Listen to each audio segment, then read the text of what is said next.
and our great Navy, which did the greatest blockade anyone's ever seen. Not one ship got through in 2 months. And we then freed up the blockade because we're close to maybe making a deal. I don't know. We'll make either. Look, we're going to win one way or the other. We're either going to make a deal or we're going to finish the job, okay? And it won't be tough to finish the job. I'd rather make a deal because I don't want to affect 91 million people. We can knock down their bridges in 1 hour. Well, this is very exciting, an amazing achievement. People, we don't know this, Michael, but people have been trying to do this for 30 years, and they were so generous. He put up, and she put up, I think she more than him, maybe. Both very much involved, but Michael and Susan put up $6.25 billion, and I'm sure if I make a phone call, they'll do it again. The job they've done is incredible in life, so we want to thank you very much. Amazing, really amazing.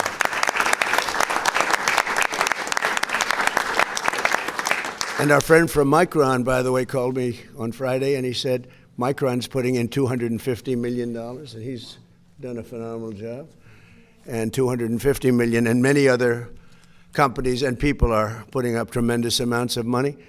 And it's something I'm very proud of. Some people think it's going to go down as one of the most important things we've done during the administration.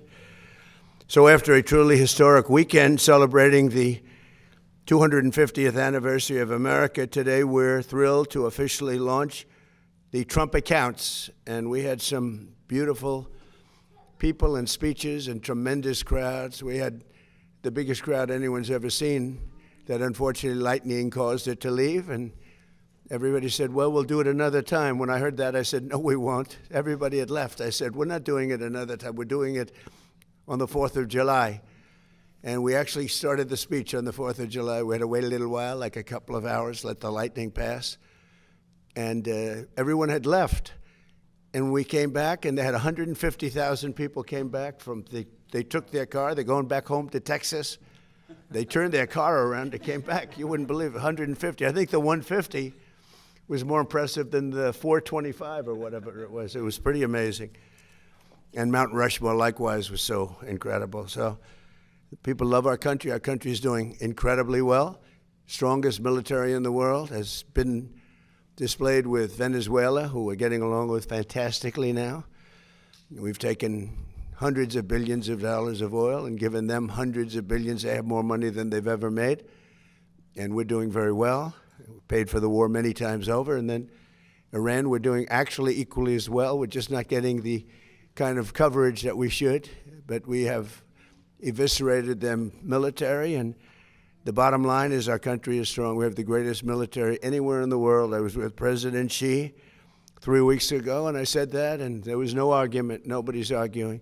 We built it during my first term, and we're using it now for very good reasons, because in this case, Iran can never have a nuclear weapon. We can never let that happen. On Saturday, July 4th, our administration deposited one-time seed contributions of $1,000 each into the Trump accounts of over 500,000 American children. It's a lot. And millions more will be getting additional contributions from generous donors like, as I mentioned, Michael and Susan Dell. They are truly incredible people. Go out and buy a Dell computer. He's not doing it for that. But I'll bet his business, Brad, has gotten even bigger. I have a son that loves their laptop.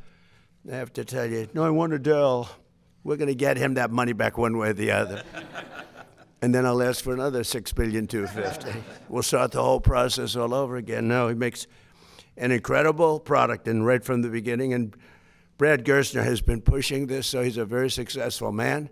Not quite as famous as the Dell family, right? It's Michael, but you are. He's an amazingly successful guy, and he's put up a tremendous amount of money. And again, I want to thank Micron and all of the companies that have already called me, and they're putting up a lot of money. This is nothing. This is not me, and putting the name on it was not my idea. That was a whole group of people that passed legislation, because this is all made possible only by the passage of the great big beautiful bill.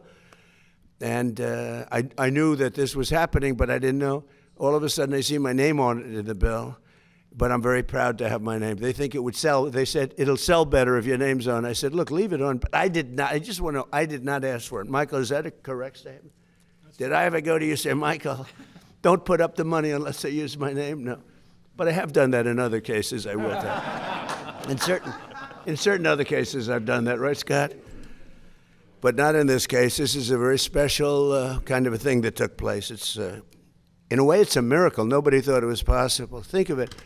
Children that are born without money, without any money, great parents, they can have everything can be great, but they have no money. They can become very wealthy children at 18, and they can flip it over, or their people can flip it over into other vehicles at a certain age so that they don't take it out. I would recommend they probably don't take it out, but they can have a lot of money, especially if the market continues. Can you imagine if you did this during Trump a year and a half ago, where the market's gone up at levels? As an example, everybody said when I got elected, there's no way that during the 4-year period we'll ever hit 50,000 on the Dow. And we hit 50,000 on the Dow, I would say, in the first year, records. We had records. What NASDAQ has done, what the New York Stock Exchange, all the stock exchanges, 7,000 on the S&P was impossible during the first year, but they really thought it was impossible in 4 years, and we hit it before the first year. So if the children had invested the money a year and a half ago, we should have acted faster, actually. It's too bad. But it's going to go up. We have a hot country. It's going to go up. I think the market's going to go through the roof. When all those factories open, they're being built all over the country at record numbers. We have never built in the history of our country what we're building now. We have $19.2 trillion, and much of that money is going toward building factories, plants, AI, automobile. We've never built as many automobile plants. They're all over, and they're coming from all over the world. You know why? Because they don't want to pay tariffs. If they build their cars here, they pay no tariffs. So Japan, instead of making them in Japan or South Korea, instead of making them in Germany with Volkswagen and Mercedes and BMW, they're all building plants here now. They're coming out of Canada. They're coming out of Mexico. Mexico took a lot of our business, so did Canada. They're all coming back. I don't know what the countries are going to do, but they're all coming back. So today, with the ringing of the opening bell for the stock market, those accounts will now begin to grow right along with our booming economy. And I really believe we're going to have the biggest boom of all right now. You haven't seen anything yet. Between individual contributions and the seed funds, $800 million in new capital will be invested in the stock market for America's children this week. And I also think that we're going to be putting numbers in the budget which will be really spectacular, because it's really not costing us anything. We're giving this money to children so they can have a good life. Very early on, they can have a good life. And we're going to be doing also something we're working on later on, and it'll be also, I think, very popular. And I guess the best definition is they have a plan in Australia, which people really like. It's really worked out very well, incredibly well, and very respected. And we're going to be talking about that with Congress and see if we can implement it. And that would be more for grown-ups as opposed to children, but it's something that's going to be great, I think, if we can get it done, and we're going to try very hard. But again, I want to thank Michael and Susan, Brad, and his son Lincoln, as well as Secretary of the Treasury, Scott Bessent, who has really been an incredible. If you're casting a movie, you put him as the Secretary of the Treasury because he's central casting. Do we agree? Wouldn't you say? More importantly, he's done a great job. SBA Administrator Kelly Loeffler, who's been phenomenal. Chairman of the SEC, Paul Atkins. Paul, thank you. What a job you do. You know, there's always been a problem there, and with you, everything goes smoothly. Although I have to say, Jay did a very good job also, right? During my first term. But Paul's been incredible. Everybody wanted Paul, and he's exceeded expectations, I will say, and everybody knows it. Thank you, Paul. Great job you're doing. Director of the National Economic Council, Kevin Hassett. I didn't want to lose Kevin. I said, Kevin, you're at a huge disadvantage because selfishly, for a certain other position, and we have we had the two Kevins, and they're both great. And a friend of mine, Ted Cruz, we fought each other for a while, and he's a very tough competitor, and we became friends. We were actually great friends before the campaign, and everybody said, will this ever end? In fact, he was doing a rally. He said, could we do a joint rally? That's like you people doing a joint bell ringing. It's like crazy, right? But he said, remember we did the joint rally outside in Washington. We had a big crowd, and the media was saying, will it ever end? I said, it will, but not yet. But it ended. But then it came together better than ever before. He's done a wonderful job as a senator, highly respected. In fact, somebody said, would you ever appoint him to the United States Supreme Court? Because he's a brilliant lawyer, Ted. I said, well, he's the only one I can think of that's going to get 100 votes. All Republicans will vote for him. All Democrats will vote for him because they want to get him the hell out of the Senate. No, if I was having a hard time with getting the votes, I would appoint Ted Cruz. I get 100%, a guarantee. But when you look at all of the different things that have taken place, and you look at the international nature of what we're doing, because these are all international companies, so many I can't mention because they're too big to mention. The kind of money that's being invested is really, really incredible. So again, I want to, just because they're friends of mine, but the Exchange CEO, Jeffrey Sprecher, is here today. He's an amazing man, amazing success. His wife has done a fantastic job at small business. They call it small business, but when you add it all up, it's probably the biggest business in the world, right? But Kelly has been incredible, and Jeff, thank you very much. New York Stock Exchange President Lynn Martin, we want to thank, and NASDAQ Chair and CEO Adina Friedman, and NASDAQ President Nelson Griggs. We have all of them. This is a fantastic group of people. Thank you very much. Thank you. We've got them all. Did you ever think you'd be in the same? Well, this is a great room. This is an amazing room. I always, when people walk in, the biggest people in the world, people that are, in many cases, on your exchanges, right?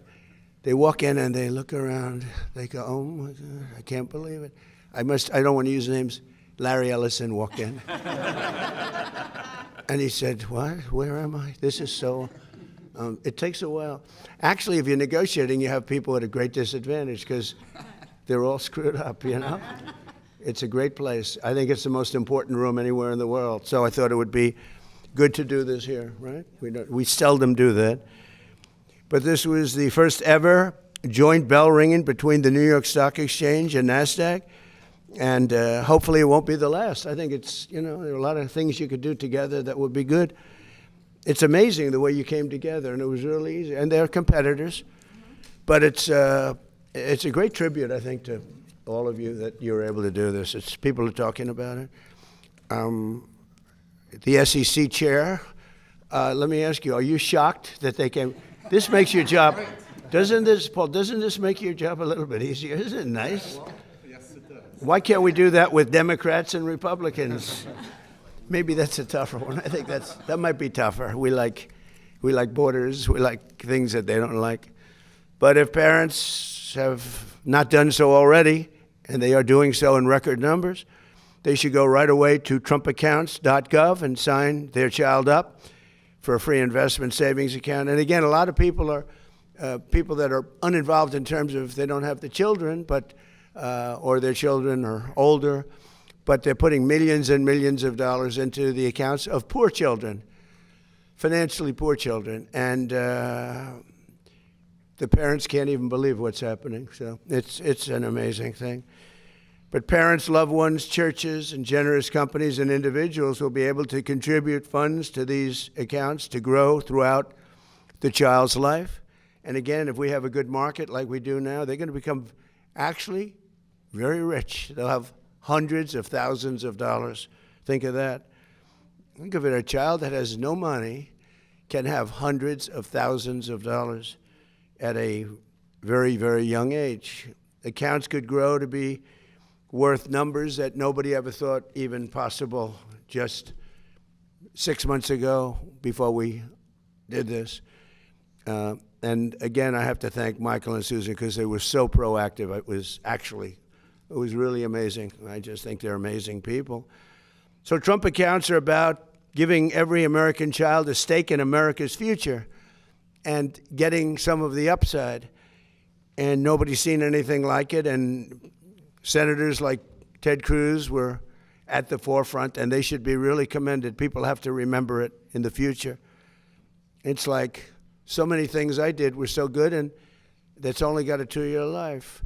Like, as an example, Kevin, I closed the border. We have nobody coming into our country illegally anymore, and I want to make it in my speeches, and they say, sir, nobody cares about that. You've solved the problem. I said, I'd like to talk about it. They said, nobody cares about the border. You've solved that problem. I said, what kind of a business? You solve a problem, you're not even allowed to talk about it. Nobody even wants to hear about it. It's pretty tough. But this is something that they're going to be talking about for a long time, because this is going to grow to levels that I think people have no idea. I already see the numbers. So there could be no better way to begin our 250th year. It is so appropriate. Think of that. We're doing it just at this time, this special time. It's pretty amazing. So I'd like to maybe ask Michael Dell to come up and say a few words, followed by Lynn Martin and Adina Friedman and Jeff and some of the people that had so much to do. I'd like to have our great Senator, Ted Cruz, say a few marks, and anybody else that wants to. This is a big celebration. This is a much bigger situation than anybody can imagine. And then we'll take a few questions, okay? Thank you very much. Go ahead. Michael, please, why don't you start it off?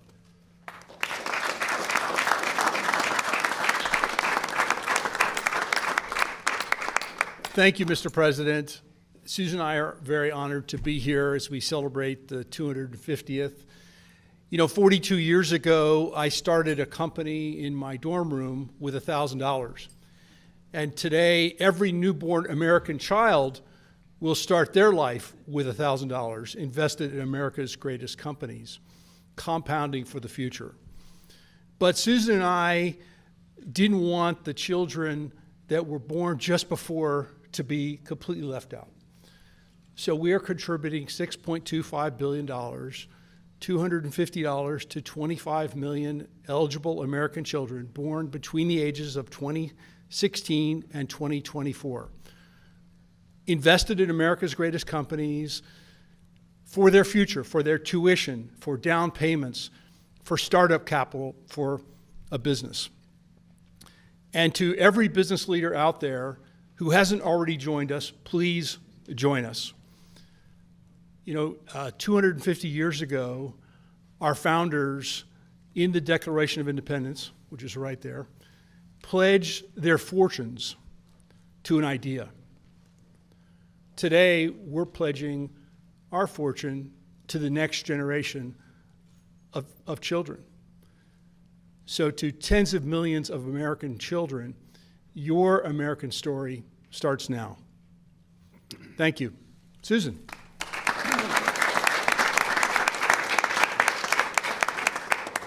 Thank you, Mr. President. I am so grateful to you for making the Invest America Act happen. You have made investing in America's children such an important initiative for our country.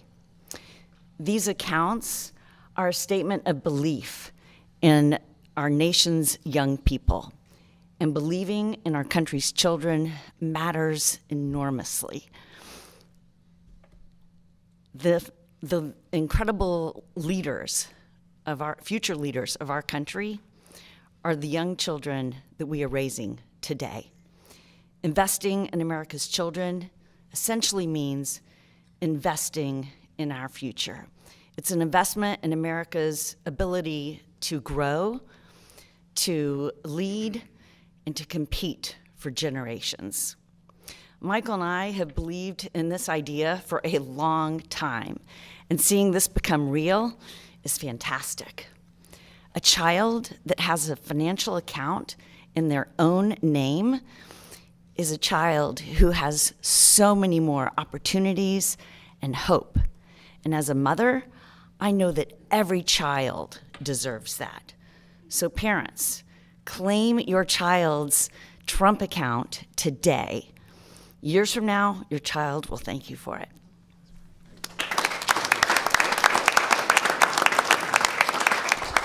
Mr. President, thank you so much for having us today. It is truly an honor to be here for this occasion. For the last couple of days, we have celebrated the thing that makes this country unstoppable, and that is our freedom. And out of freedom is born the American dream. And today, under your leadership, it is the purest manifestation of that American dream. You are offering the American dream to the youngest generation to allow them to participate in the great wealth of America. And as the president of the New York Stock Exchange, we couldn't be more proud to be here, more grateful to you and your leadership, and more optimistic about the future of this country, which is going to be led by this next great generation. We were born on the corner of Wall and Broad Street, where our first president was inaugurated. And we could not be more optimistic about this nation's future. Thank you so much. Mr. President, thank you very much for inviting us into the Oval Office today to celebrate something very special. You know, as Americans, over many, many generations, we have come together in unity. And today, the NASDAQ and the New York Stock Exchange have come together in unity for a great common cause, the Trump accounts. The Trump accounts are underpinned by the U.S. capital markets, which are really the engine of the greatest economy in the world. But part of that promise of the markets is to make it so every American can share in that great economy. And today, with the Trump accounts, the next generation of Americans, every American, will have the opportunity to be a part and share in this prosperity of this nation.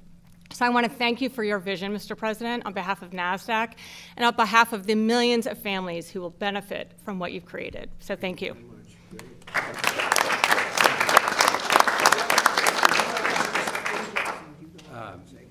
So hi, I'm Jeff Sprecher, the Chairman and CEO of the parent company of the New York Stock Exchange. One of the things that we celebrate on Wall Street, and we all in this room, we talk about Wall Street as the capital markets, and I don't think people realize that partly why Wall Street has its prominence is that our first president was sworn in on Wall Street, and the New York Stock Exchange was started to finance a brand new government and a brand new vision for a country.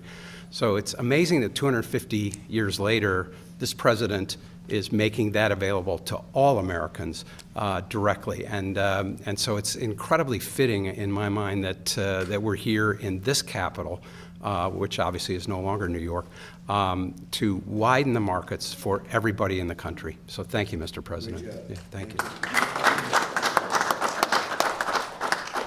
Mr. President, thank you for having us here. This is truly a remarkable day, remarkable setting for what has been a historic event. And at NASDAQ, every day we get to see brilliance come through the doors, companies that have created jobs, that have created an economy, and now the fact that's able to be shared for all these children is just a remarkable, remarkable feeling to be here and to look what we've created. So congratulations. Thank you. Great job. Thank you very much. It's great to be here, Mr. President. We wouldn't be here without you. It was just over a year ago that Michael and I shared with you the idea for the Invest America Act. We had been working on it for 4 years. We had tried to get it done under a prior administration. Kevin and I met in the Speaker's office some 3.5 years ago on the idea.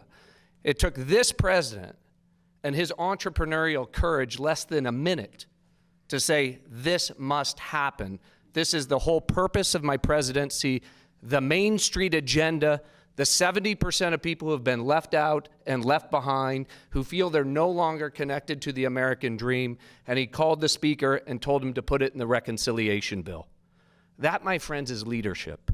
It doesn't just happen. In fact, it rarely happens in a place like Washington. And his courage and his leadership of this administration, you know, and then the great partnership of my friends Michael and Susan Dell and so many others to bring this to fruition. But let me be clear. Today is day one, Mr. President. We're committed to the next 250. And what that means is not 1 million kids in America, not 2 million kids in America, every child in America. All 70 million kids under the age of 18 deserve to have one of these accounts. We're going to get the accounts open for them. We're going to get them fully funded. The outpouring of support from America's corporate leaders, small business leaders, moms and dads, great philanthropists, we believe will raise over $100 billion for for America's kids over the course of the next 12 months. This isn't a program. This is a transformative platform. Think of 1935 Social Security scale platform. Over the next 15 years, over $2 trillion will go into the pockets of kids and families that would have otherwise had zero, that would have been left out of America's capital markets. That is a legacy worthy of the great mission of this administration, and it would not have happened without you and the leadership of your administration. So thank you.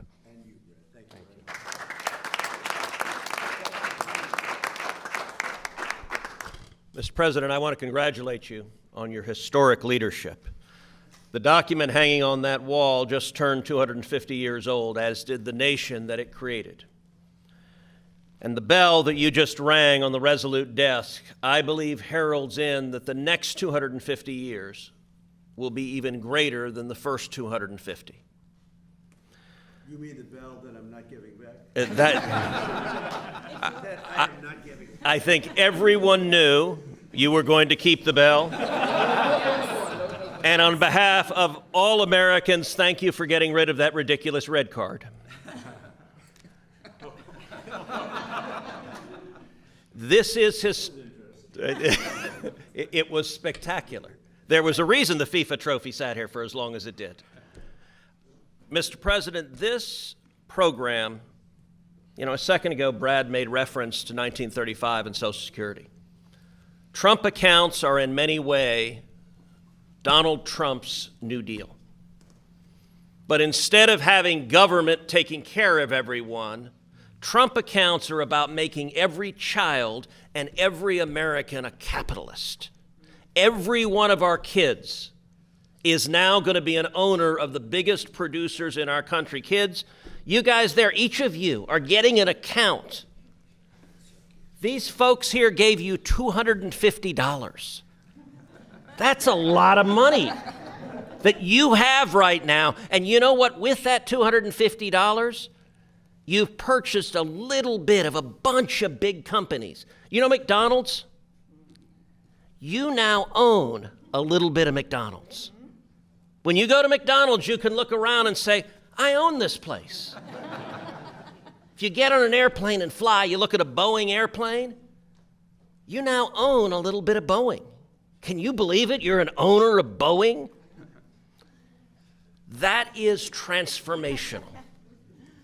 That changes the way every child looks at the world, and the ability to accumulate life-transforming savings, hundreds of thousands, millions of dollars for the kids of single moms, that is powerful. And Mr. President, in particular, I want to thank you for your unequivocal commitment that this administration, your administration, is going to auto-enroll every child in America. All 70 million children will have accounts open for them, accounts that can then receive gifts from people like Michael and Susan and Brad.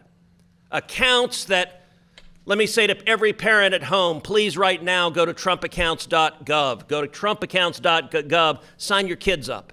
To every employer, if you're not contributing to the accounts of the employees of your kids, do so now. Match their contribution, double their contribution. And to philanthropists, go adopt a state. Go adopt your city. Go adopt a school. Go say, the kids in my community, the kindergarten class here, we're going to help them get started. This is a moment, I believe, transformational to make sure the next 250 is even better than the first. Thank you, Mr. President.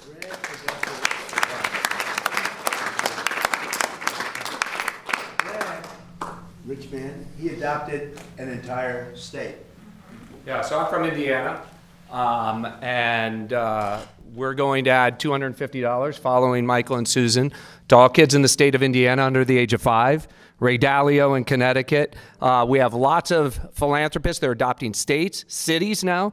We have the city of San Francisco has been adopted, the city of Oakland, and recently with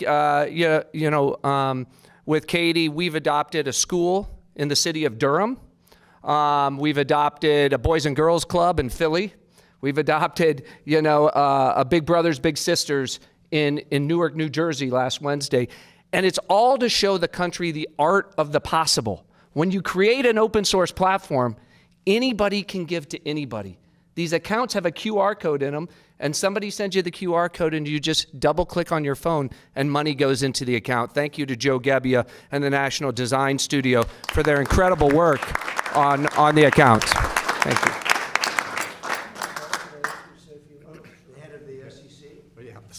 Thank you, Mr. President. Paul Atkins, Chairman of the SEC. So this is an amazing day, and really I salute you and Senator and Secretary Bessent for all that you've done, to help these accounts go, and then the philanthropists who have also put money into it. But the Senator has it exactly right. We have to remember that all the folks who signed that document 250 years ago, they understood well that America was actually an investment before it was a nation. So joint stock companies were stood up in England and France and the Netherlands to establish New Amsterdam, for example, now New York, and to support the people there. So that is in our blood as a nation. And everywhere I go around the world to talk to my counterparts, finance and other regulators around the world, they always ask me, how do we replicate America's whole ethos of investment and risk-taking? Well, this is exactly how to do it. And as the Senator said so well, for the next generation to have a feeling that they have a real stake in our economy, in the products that are made for their benefit and for the benefit of the world, frankly. So I think it's an exciting day. Thank you very much for your leadership, and I'm really proud to be a part of it. Thank you very much.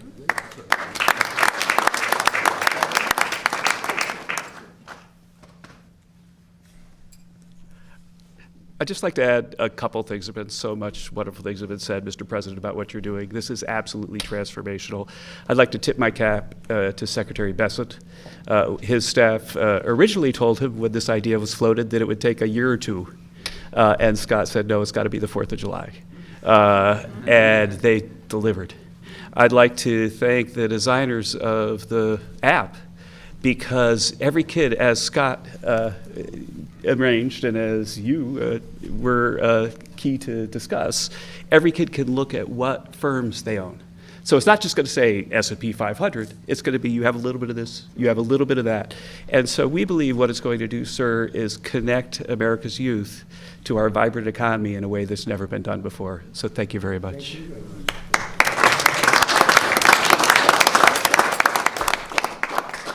So everybody, we thank you. And the press has been very kind about this. This is one they have a hard time attacking. We're all in this together. You have children. A lot of those children already, they have their accounts.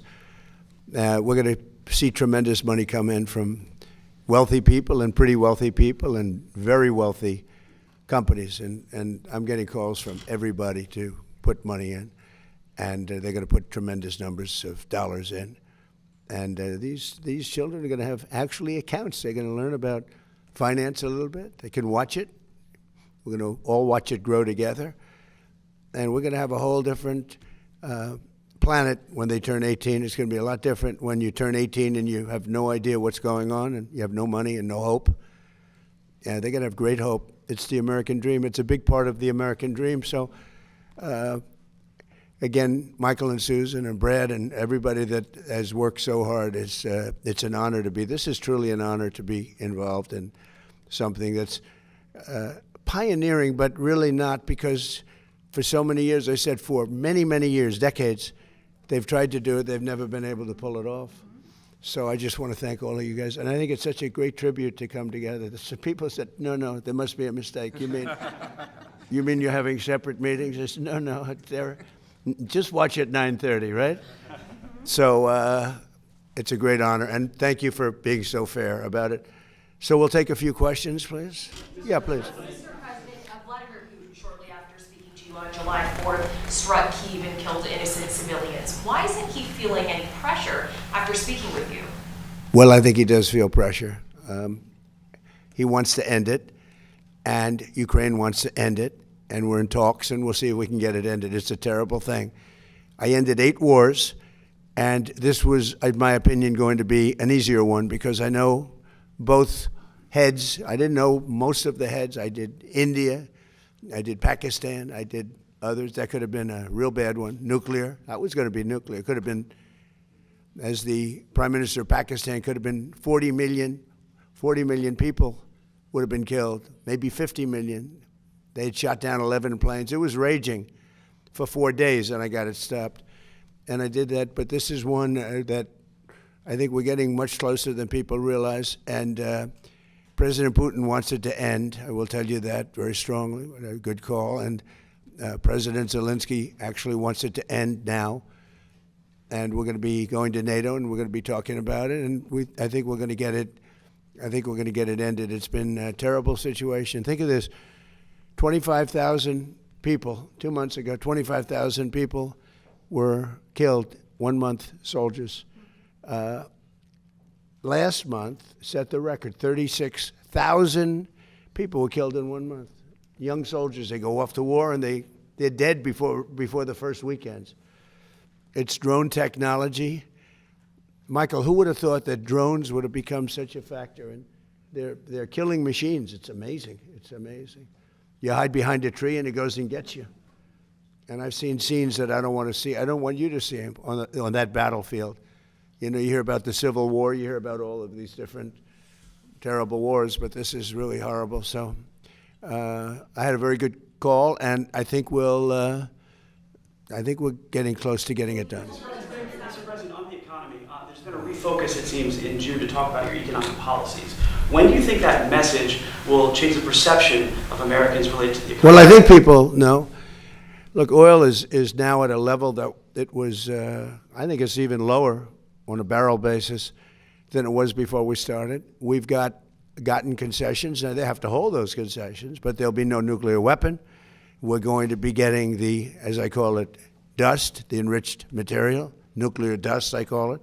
Seems to have taken off, but it's enriched material. We're getting it. We're getting it. I went in for one reason, very strongly, that Iran cannot have a nuclear weapon. I'm not looking for regime change, although this is regime change. The first regime is gone. The second regime is gone. And I think the third regime is more reasonable, but we'll find out. But we've destroyed their, as you know, completely destroyed 150. They had 159 ships. Every single ship is at the bottom of the sea. We've completely destroyed. They don't have one airplane. They don't have radar.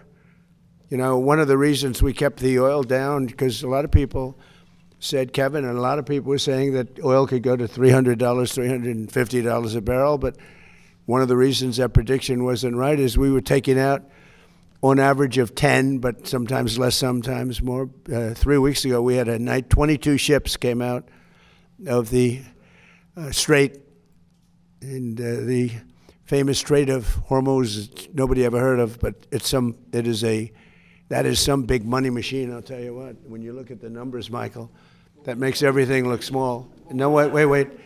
And we took out so much oil that people didn't know, and it only took a month and a half. They finally found out. They had no radar because their radar was destroyed. So we took them out late at night with no lights, with no nothing. And our great Navy, which did the greatest blockade anyone's ever seen, not one ship got through in 2 months. And we then freed up the blockade because we're close to maybe making a deal. I don't know. We'll make either. Look, we're going to win one way or the other. We're either going to make a deal or we're going to finish the job, okay? And it won't be tough to finish the job.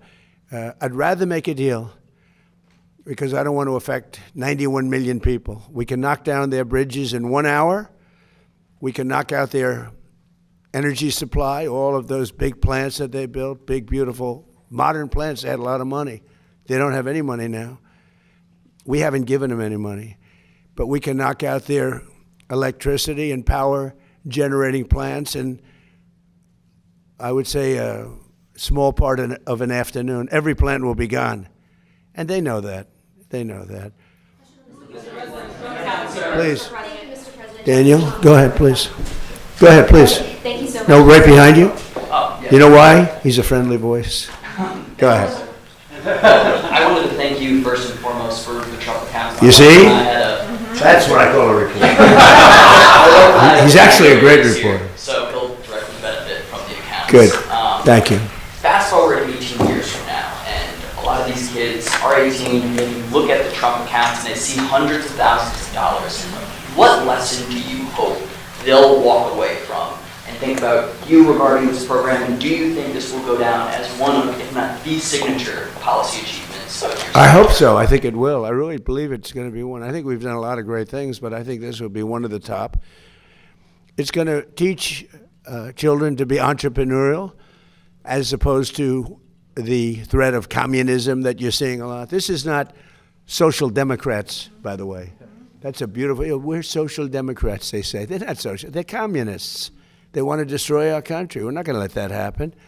But this helps, even from the parent standpoint. You know, they see their child getting richer and richer as the market goes up. If it goes down, they don't lose anything, they make money, they have money.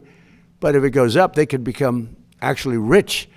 And the parents are going to be watching, and we're all going to be watching, and we're part of a very big and very beautiful game. It's going to bring them into the mainstream. It's going to bring them into recognizing, like Michael Dell. I said, how the hell did you start this thing? What he built is incredible. Now his product is great. But as he said, he made them, I guess, laptops.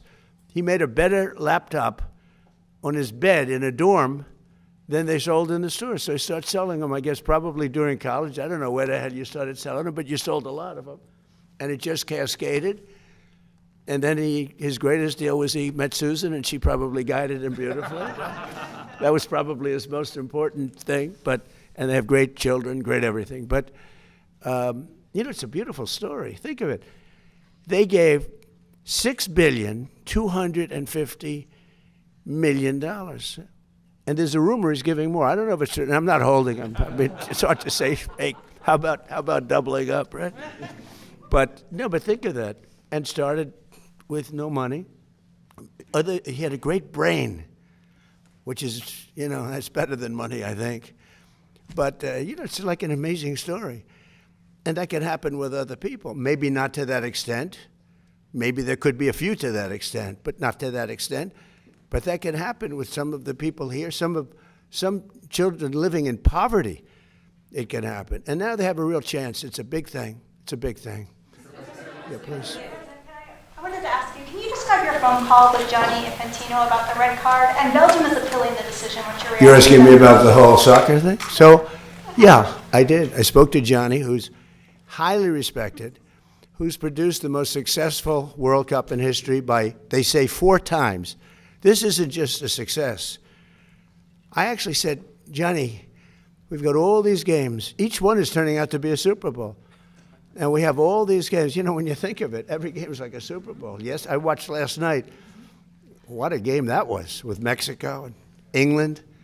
I mean, 2 countries, I don't know the players, although I think Kane is a great player.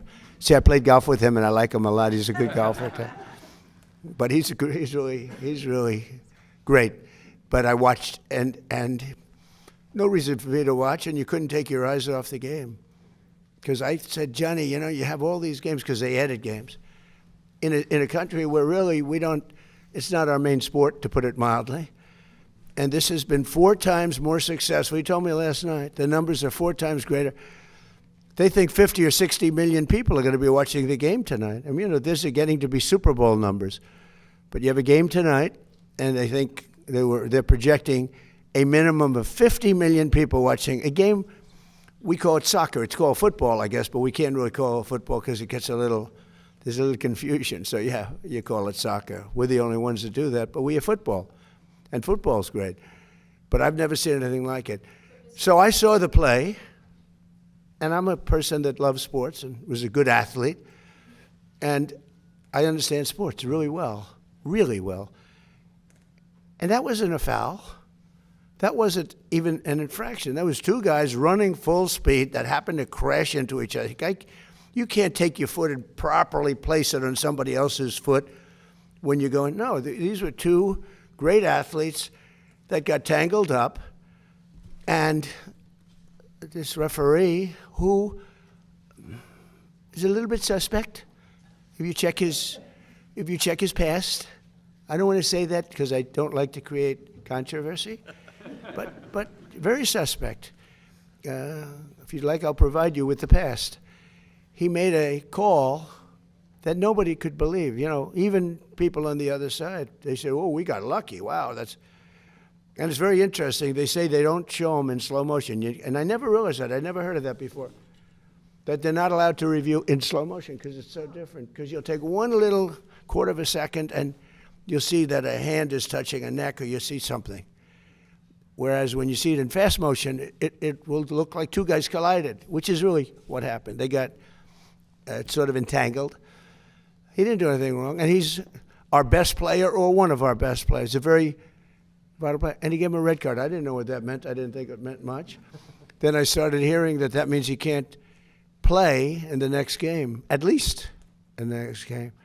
I said, boy, that's a big, you know, if it happened to another player, it would have been unfair. But when they take your best player, or just about, they have some great players, and they say you can't play, that's very unfair. That's, you know, it's one thing to penalize somebody for the game, but how do you penalize them for a game that hasn't been played yet? It's very unfair. You can't do that. So, yes, I asked for a review by FIFA. I spoke to a man who's highly respected, and by the way, whose level of respect has gone up tenfold. And he was good before this started, but you know, he really pushed it in this country. I'm the one that got them to do it. It was not Biden. Biden was asleep. I got him to do it. In fact, it was very sad because I got him to do it.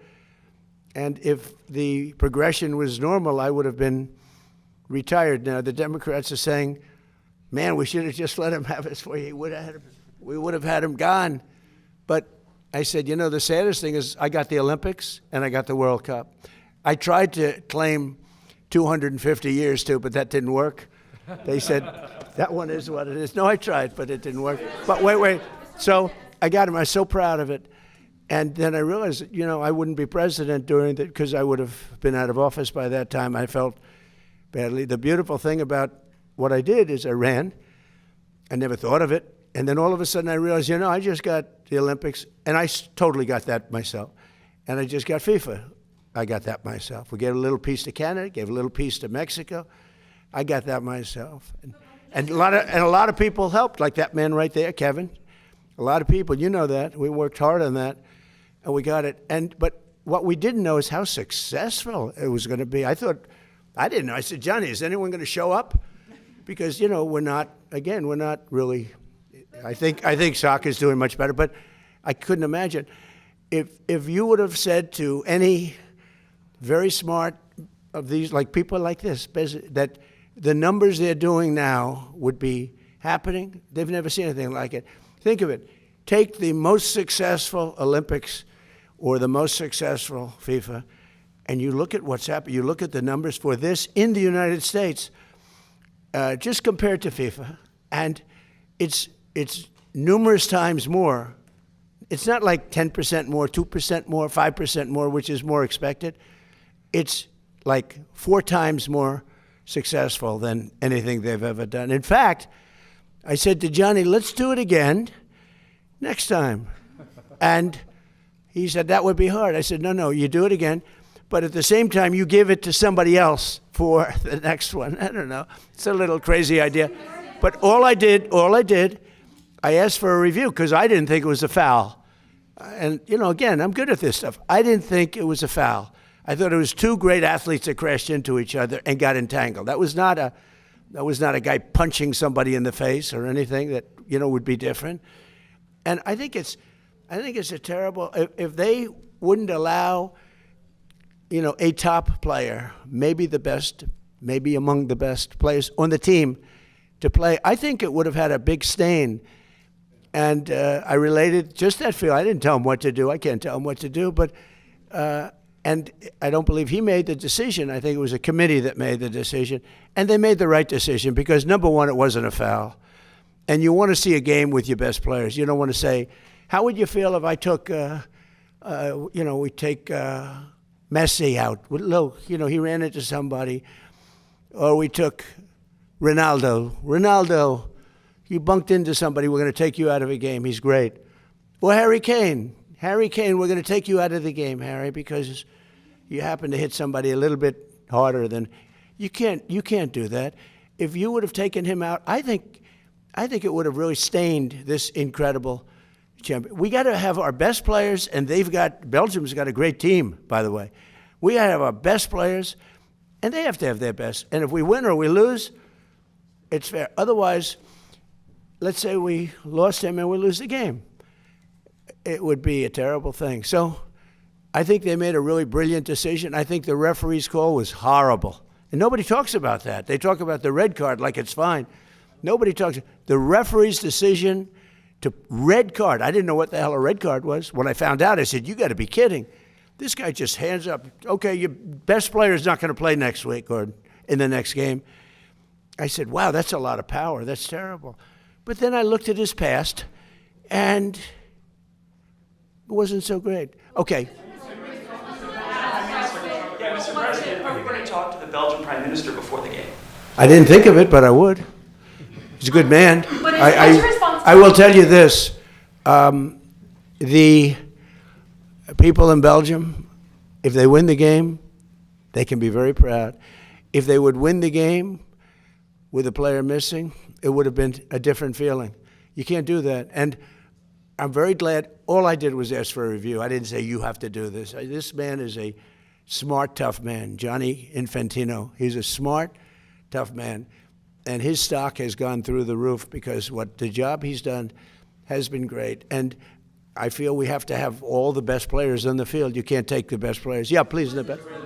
Thank you. Liam Cosgrove with Zero Hedge. What is your plan to facilitate broad adoption of these? And you mentioned, the communist issue, particularly that crowd, to get them to participate in this. Yeah. Since I see Anthony Populato's here, and he's probably going to ask, is Bitcoin in any way going to be related to this in the future? Are there plans to put Bitcoin in the Trump accounts? Well, I've become a big crypto guy only for one reason. If we don't have it, China's going to have it, and they would like to have it. But now they're not even trying that hard because we've taken over crypto. But I'm a fan. I wasn't initially. I didn't know much about it. But for some of my first term, I wasn't much involved, but I'd watch. And I watched it grow, and it's a huge industry. And I got involved in it a little bit for politics, because I realized there are a lot of people love crypto.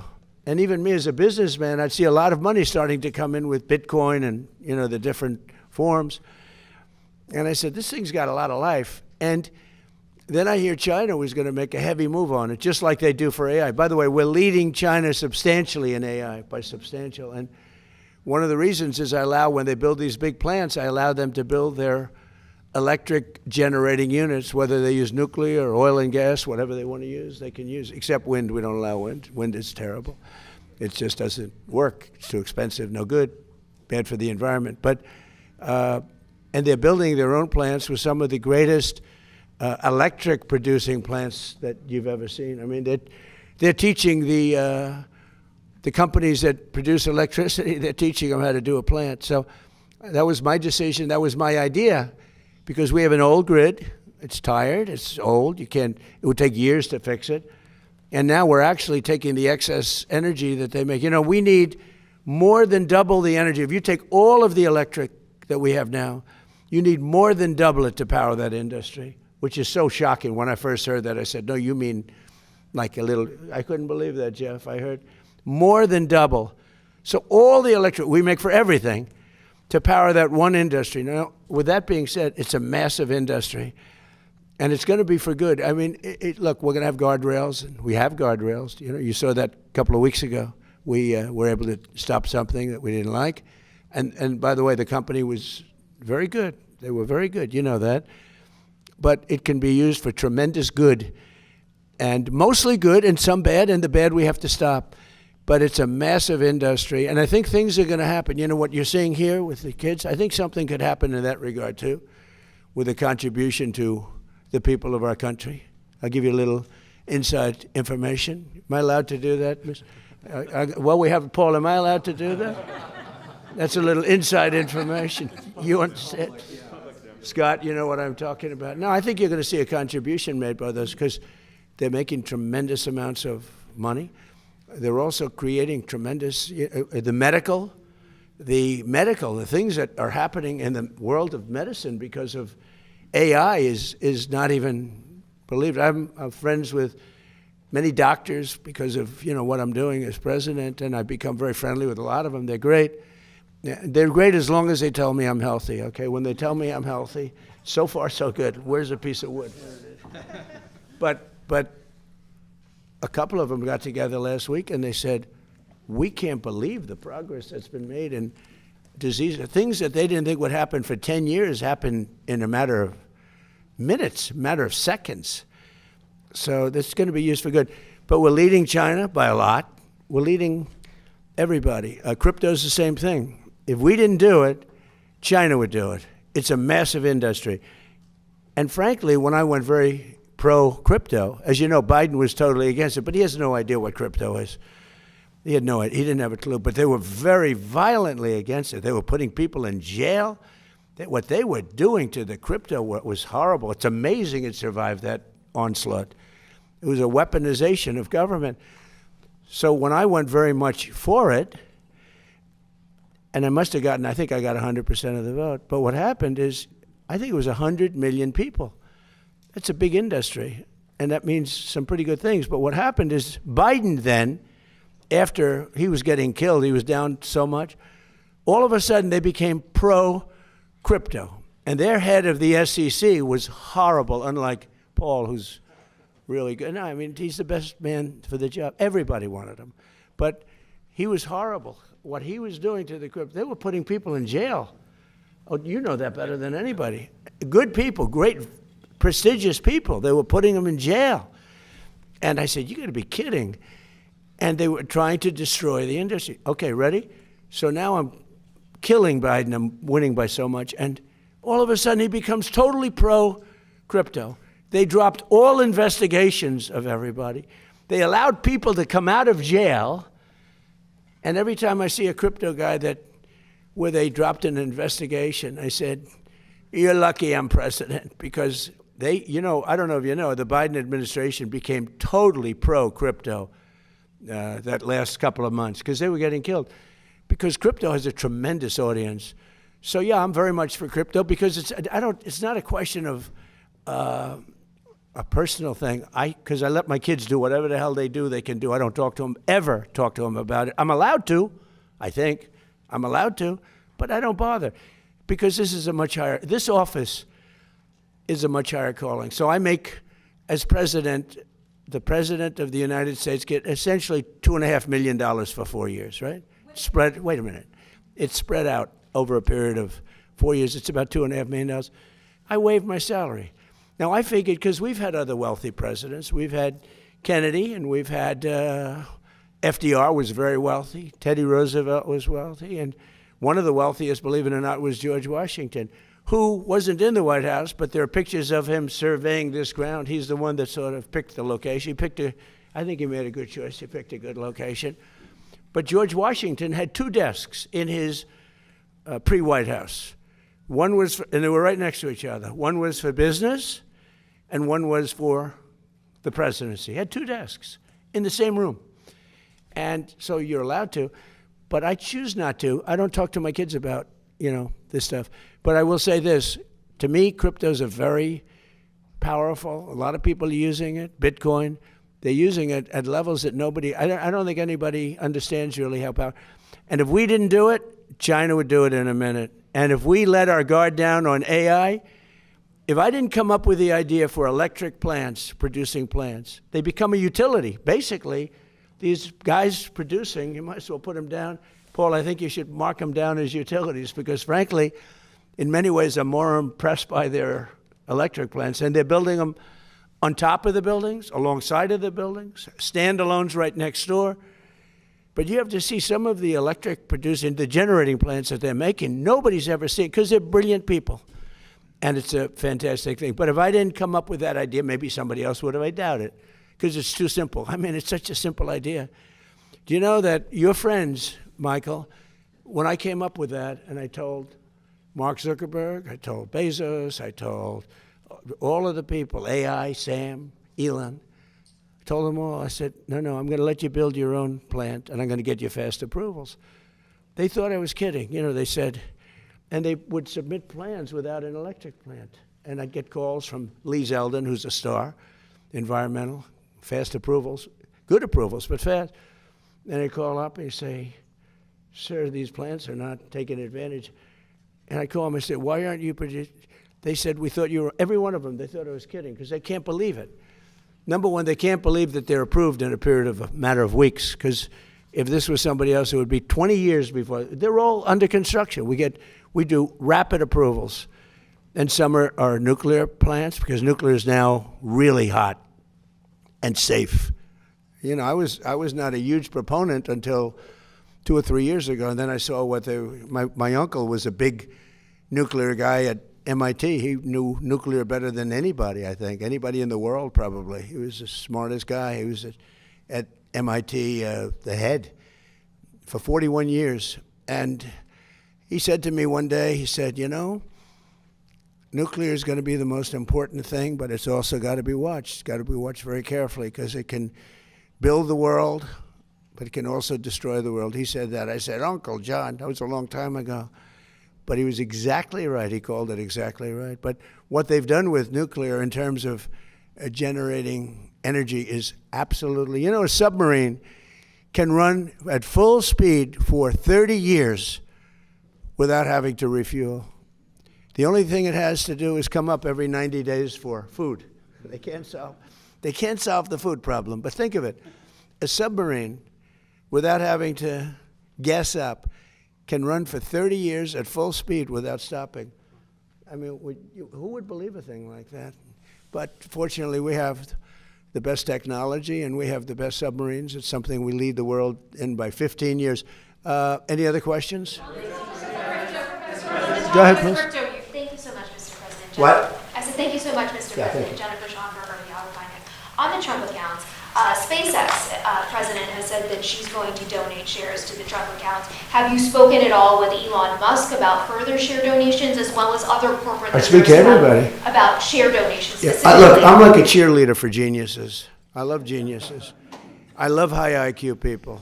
He's a high IQ person.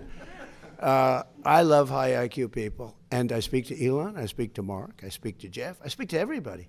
By the way, in the first term, less so. In fact, at my first inauguration, none of them were standing behind me. They were just the opposite. And now at this last inauguration, every one of them was standing behind me. It was sort of amazing. No, I speak to all of them. And I encourage them. I want them to be tremendously successful. Now, there's a thing called TikTok. Have you heard of it? I was watching a show this morning, Maria Bartiromo. She's fantastic. And on her show, they were talking about the dangers of TikTok. And it's Chinese, you know, a whole thing with spying and what they're doing with it. Well, except it was announced about 2 days ago, the new numbers just came out. You know who the number one person in TikTok is by far? Trump, me. I just got, I'm number one. Like Taylor Swift was number 11. I'm number one in TikTok by far. And the numbers just came out, and I said, well, you know, I'm hearing about how they influence. They're talking about their tremendous danger because they influence, but if they influence so badly, I mean, I'm saying all things like I love our country, we got to stop communism, we got to this and that, we're doing a lot of things, but I'm by far number one. It was sent to me by, you know, the list comes out, number one, number two. I was number one by a lot. So I guess maybe, I don't know, maybe they're bad, maybe they're not. I know one thing, great American people, tremendous business people and companies bought it. I called President Xi and everyone said he was a hard no. He was a hard no, but I said, you know, it's a good thing for TikTok, but it's good for us too. American companies, great ones, own our TikTok and it's very influential, but I'm number one by a lot. So, you know, I hear this thing was on today, Gordon Chang. I like Gordon Chang, but he's always so negative. You know, nobody's been tougher in China than me, but Gordon Chang, and he's a nice guy. It's like the world is falling down. It's not true. It's not true. We have to be careful because China's a great competitor. But, you know, he was talking about, we must stop TikTok. I'm number one on TikTok. I think it helped me win the election in a landslide, if you want to know the truth. Yeah, please. Do you work on the White House? Are you building a helipad? Are you Yeah, building the helipad? that's a helipad. Yeah. So For 50 years, we've been landing helicopters on grass. The grass is wet, soggy. The helicopters sometimes miss their little mark. You know, they send people out, Marines. I watch them do it. They march out so beautiful, great guys. They have a piece of metal that they put down.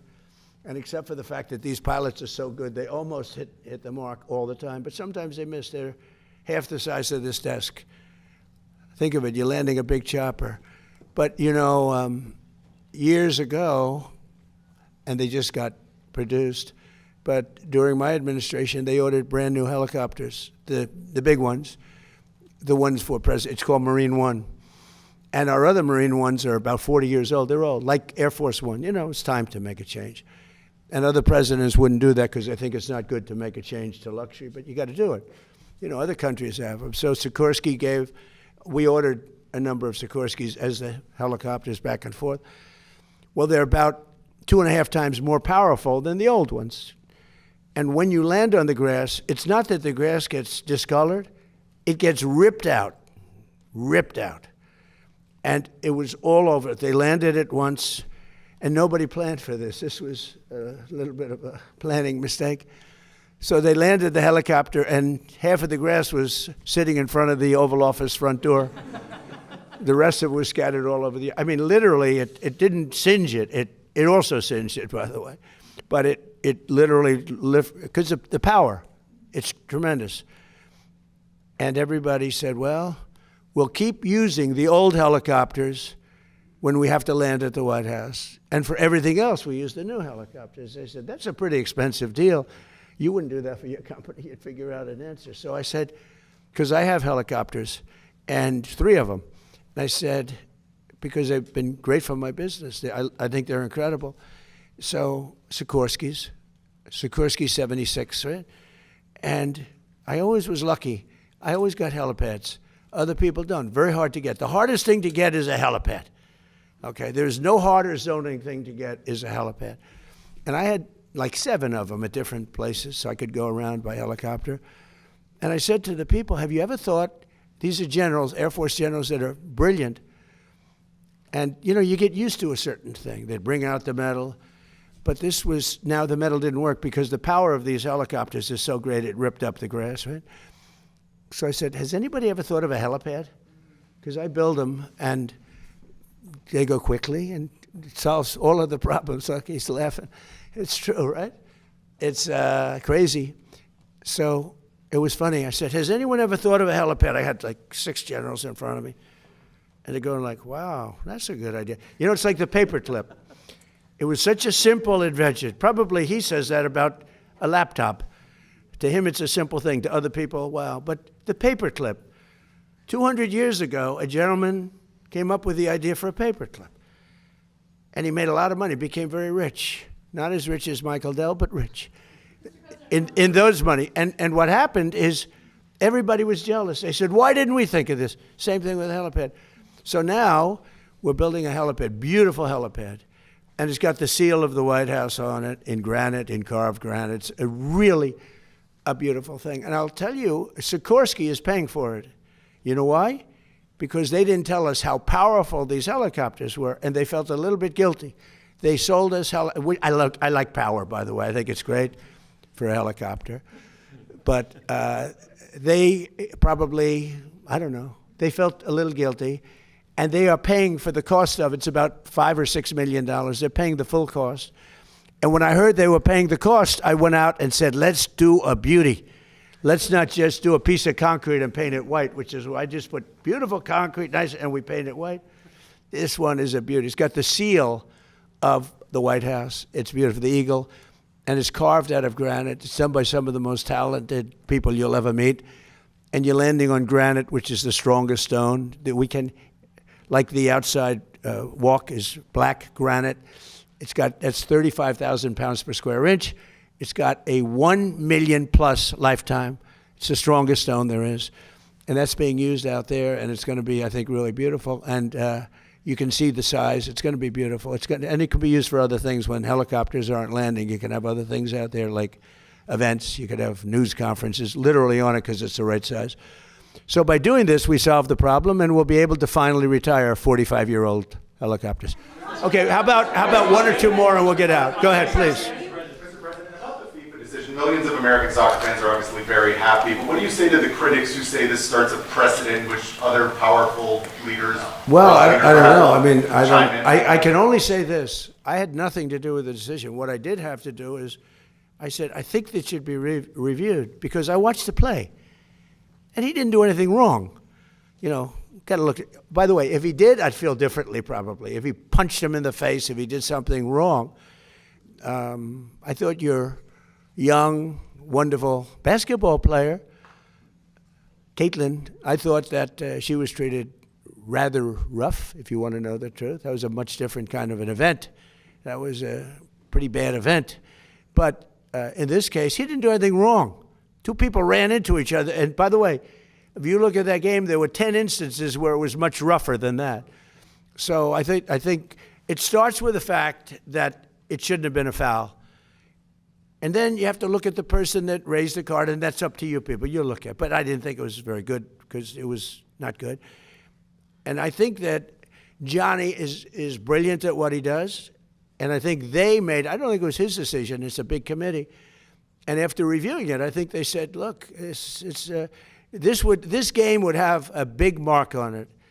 If we lost, if we won, no matter what happened, you have to let them use their best players. And the game tonight's going to be amazing, and we're going to have a full team, and Belgium's going to have a full team. And you know what? If they beat us, then they can be really proud. The other way, if they beat us, we'll say I say it was rigged, just like the election was rigged in 2020, but I won't get into that. Ladies and gentlemen, thank you very much. The Trump accounts are great. Thank you.